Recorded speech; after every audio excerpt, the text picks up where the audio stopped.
माथेरानमधील Pande road परिसरातील Avinash Chandrakant Partey हा 2 दिवसांपासून बेपत्ता असलेला तरुण आज अलेक्झांडर पॉइंट येथील खोल दरीत मृतावस्थेत आढळून आला.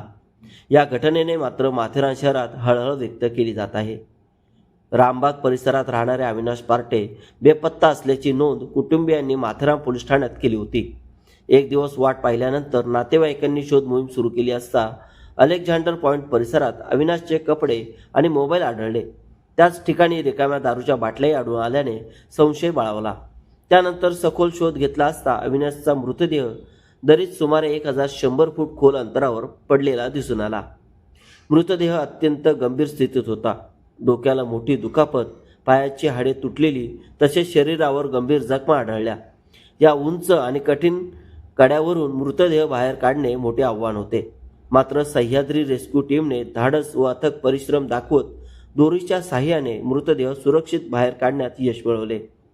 प्रथमदर्शनी दारूच्या अतिसेवनामुळे मृत्यू झाला असावा असा अंदाज वर्तवला जात असला तरी अचूक कारण शोधण्यासाठी तपास सुरू आहे.